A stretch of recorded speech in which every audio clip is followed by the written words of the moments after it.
Ambani family हमेशा से ही चर्चा में रही है क्योंकि धीरू भाई अंबानी ने बिल्कुल रैग्स टू रिचेस की जो ये स्टोरी बनाई है वो जबरदस्त है और इस लेगेसी को सफलता के साथ कैरी किया है मुकेश अंबानी जी ने। दोस्तों, मुकेश अंबानी आज वो शख्सियत है जिन्होंने जब से जियो लॉन्च किया है और जो भी वेंचर डाला है उसमें वो नंबर 1 पे गए हैं और थोड़े दिनों पहले न्यूज आई थी कोरोना के टाइम पे कि वो वर्ल्ड के 5th रिचेस्ट मैन बन गए हैं। आज की डेट में वो एशिया के 2nd रिचेस्ट मैन है। थोड़े दिन पहले गौतम अडानी ने थोड़े से नंबरों से उन्हें ओवरटेक किया, बट खैर ये तो चलता रहेगा कि कौन आगे कौन पीछे। बट मुकेश अंबानी कैसे बने इतने सफल जबकि उनके ब्रदर अनिल अंबानी उस लेवल पे क्यों नहीं पहुंच पाए।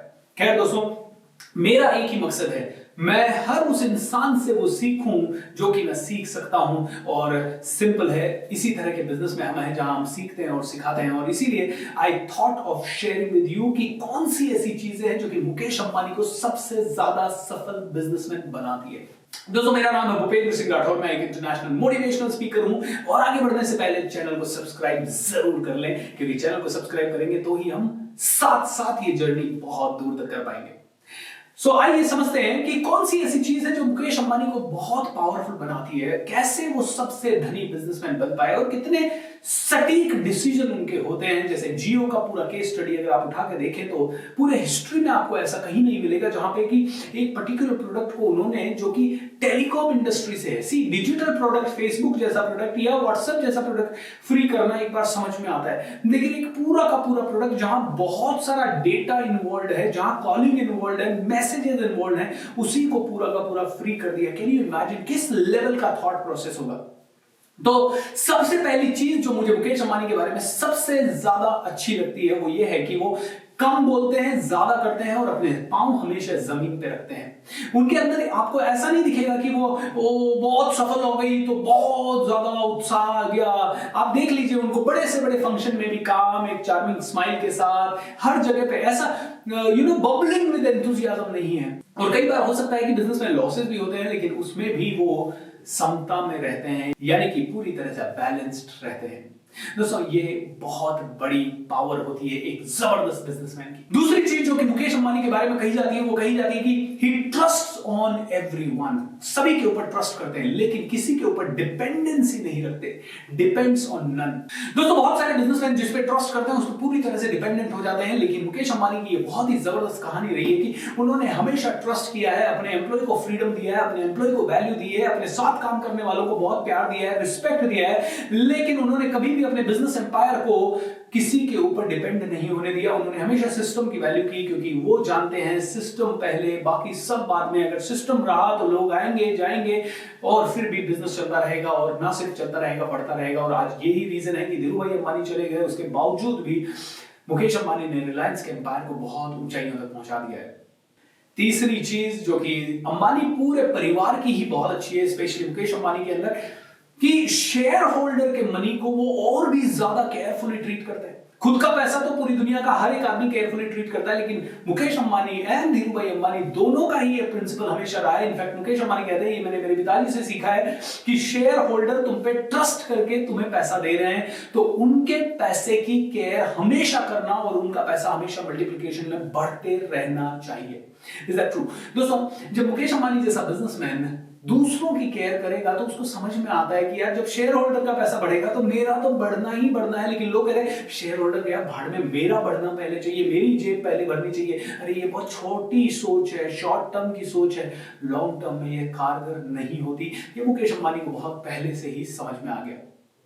अगली बहुत ही शानदार चीज ये हर लीडर को समझ लेनी चाहिए, नर्चर योर स्टाफ। अपने स्टाफ को नर्चर करें, अपनी टीम को नर्चर करें, नॉट द प्रॉफिट। प्रॉफिट अपने आप टीम नर्चर करेगी। देखिए, मैं भी आज अगर आपके सामने यहाँ पे वीडियो बना रहा हूं तो ये इसलिए नहीं क्योंकि मेरे अंदर कुछ कला है, मेरे पास आज टीम है, डेडिकेटेड टीम है, कमिटेड टीम है, वो टीम दिन रात काम कर रही है, उसी के कारण मैं इतने जोश के साथ आपके सामने बात कर पा रहा हूं। अदरवाइज अगर टीम ही नहीं है, लोग ही नहीं है, अच्छे लोग नहीं है तो where will I go? I will not be able to go anywhere, right और रॉन्ग। दोस्तों, हम में से हर एक इंसान को ये समझना जरूरी है, मुकेश अंबानी जैसे व्यक्तित्व से समझना जरूरी है, सीखना जरूरी है कि आपको सिर्फ टीम को नर्चर करना है। टीम प्रॉफिट को नर्चर करती है, लेकिन हो जाता है कई बार क्या होता है, हम टीम को बिल्कुल वैल्यू नहीं देते। कई बिजनेसमैन के साथ मैं उठता बैठता हूँ और उनको मैं बोलता हूँ, हे यार अपनी टीम को थोड़ा सा वैल्यू दीजिए, अपनी टीम को आगे बढ़ाइए, अपनी टीम के लिए बहुत काम कीजिए। लेकिन कहीं ना कहीं वो कहते हैं, ओ सर हमारा तो ट्रेनिंग स्कूल हो जाता है, जैसे ही हम टीम को वैल्यू देते हैं वो छोड़ के कहीं और चले जाते हैं। दोस्तों यहां पे शब्द है नर्चर। जैसे एक पौधे को हम पानी देके धीरे धीरे उसका ध्यान रखते हुए बड़ा करते हैं, वैसे ही टीम को भी हमें नर्चर करना पड़ेगा, उनके इमोशनल स्टेट्स का ध्यान रखना पड़ेगा। अगर उनकी इमोशनल स्टेट इम्बैलेंस हो रही है तो उन्हें वो सारी सुविधाएं देनी पड़ेगी जो कि उनको काम करने के लिए और परफॉर्म करने के लिए बहुत जबरदस्त है। कई बार बिजनेसमैन ट्रेनिंग नहीं दे पाता, कई बार बिजनेसमैन एनवायरमेंट नहीं बना पाता, कई बार बिजनेसमैन सुविधाएं नहीं दे पाता और फिर भी एक्सपेक्ट करता है बहुत जबरदस्त रिटर्न, और कहते हैं सर मैं 50,000 दे रहा हूं फिर भी रिजल्ट नहीं आ रहा। अरे भाई 50,000 की बात अलग है, लेकिन आपने उनको उस लेवल की सुविधाएं दी क्या कि जो 50,000 के आदमी को परफॉर्म करने के लिए जरूरी है? शायद नहीं, और इसीलिए परफॉर्मेंस आ नहीं। तो मुकेश अंबानी इसलिए ग्रो कर रहे हैं क्योंकि वो अपनी टीम को नर्चर करने में बहुत बिलीव रखते हैं। अगली चीज, मुकेश अंबानी को बहुत अच्छे से पता है money is the by product. एक अच्छा काम करो, दूर तक काम करो। देखिए रिलायंस जियो का आप देखें तो कम से कम 7-8 साल लगे होंगे हर जगह टावर्स लगाने में और जाल बिछाने में, नेटवर्क बनाने में, डिसीजंस लेने में, मीटिंग्स लेने में, और उसके बाद 2-3 साल फ्री। मतलब 10 साल का खतरनाक पेशेंस, क्योंकि ये वही आदमी कर सकता है जिसको ये पूरा विश्वास है कि यार 10 साल में पैसा डालने के बाद भी निकाल ही लूंगा। इसको बोलते हैं दूरदृष्टि एंड पेशेंस। और ये पेशेंस उसी आदमी में होता है जो जानता है कि यार अगर लोगों को वैल्यू मिलेगी तो वो मुझे पैसा देंगे ही देंगे। Money is the by product not the main product. ये मुकेश अंबानी को समझ में आ जाता है। और अगली चीज जो कि मुकेश अंबानी के अंदर सबसे खास है वो है अपनी अंदर की आवाज को पहचानो, उसको सुनो। इसको बोलते हैं इंस्टिंक्ट। मेरी इंस्टिंक्ट मुझे गाइड करे। उनके माइंड में कई विचार आते हैं, उन विचारों में से कौन सा विचार बहुत इंपॉर्टेंट है उसके ऊपर वो फोकस करते हैं। वो सिक्स्थ सेंस की सुनते हैं, सिक्स्थ सेंस या अपने हार्ट को सुनते हैं। Let the instinct guide. लेकिन उसके बावजूद भी सोच समझ के कैलकुलेटेड रिस्क लेना है। ऐसा नहीं कि इंस्टिंक्ट ने कह दिया ब्लाइंड रिस्क ले लो और ब्लाइंड रिस्क ले लिया, ऐसा नहीं। मुकेश अंबानी साहब बहुत ज्यादा सोच समझ के काम करते हैं, लेकिन फिर भी he goes in the direction of his instinct.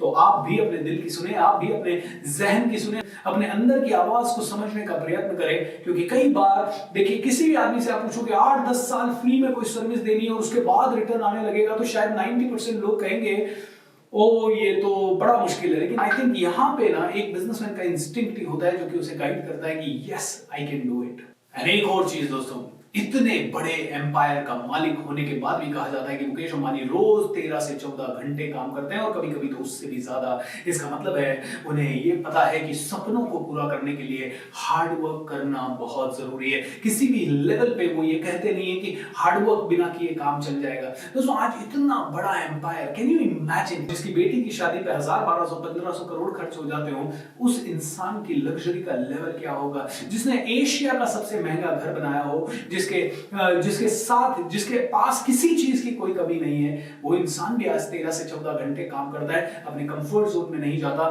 दिन रात लगा हुआ रहता है। और थोड़े दिन पहले आपने एक न्यूज पढ़ी होगी कि मुकेश अंबानी ने अभी से ही सोचना शुरू कर दिया है कि वो अपने बच्चों में अपनी वेल्थ को कैसे डिवाइड करेंगे, और उसके लिए वो अभी से ही सैम वॉल्टन की फैमिली जिसने वॉलमार्ट बनाया उनके मॉडल को और भी रिच घरानों के मॉडल को स्टडी करना शुरू कर चुके हैं और बहुत जल्द ही अपनी सक्सेशन प्लानिंग वो कंप्लीट कर लेंगे। दोस्तों इन सभी चीजों को अगर देखें तो दूरदर्शिता, बहुत जबरदस्त कलेजा, बहुत decision making skills, sincerity, commitment, dedication और God knows what all the things come out of these kind of people। दोस्तों ऐसे ही कोई बड़ा नहीं बनता। हमें हर बड़े आदमी को स्टडी करना चाहिए, हर बड़े आदमी से कुछ ना कुछ सीखना चाहिए। दोस्तों इस वीडियो को यहीं पे पॉज करेंगे, बट उससे पहले मैं आप लोगों को बताना चाहूंगा थॉट्स एंड लाइफ मास्टरी आ रहा है आपकी सिटी में, पुणे, मुंबई, दिल्ली, जयपुर, इंदौर, रायपुर एंड अहमदाबाद के अंदर। अगर आप इनमें से किसी भी सिटी पे है या इसके आसपास 100, 200, 500 किलोमीटर की दूरी पे है तो जरूर रजिस्टर कर लीजिए, आज ही रजिस्टर कर लीजिए। एंड ना सिर्फ थॉट्स एंड लाइफ मास्टरी, इसके साथ ही यार बिजनेस ब्रह्मास्त्र भी आपके बिजनेस को नई ऊंचाइयां देने के लिए। दोस्तों आज ही रजिस्टर करें ताकि आपको सीट मिल सके। बहुत कम लोगों के लिए सीटें बची है। You will be inspired for life by attending these events. पूरी जिंदगी के लिए इंस्पिरेशन बनी होगी। लिंक पे क्लिक कीजिए, रजिस्टर कीजिए ताकि आप में से हर एक आदमी को ये प्रोग्राम अटेंड करने का चांस मिल सके। Have a great time, have a lovely time. और नीचे कमेंट में बताएं कौन सा और वीडियो आपको देखना है, तो हम लोग क्रिएट करते रहेंगे आपके लिए बढ़िया से बढ़िया कंटेंट।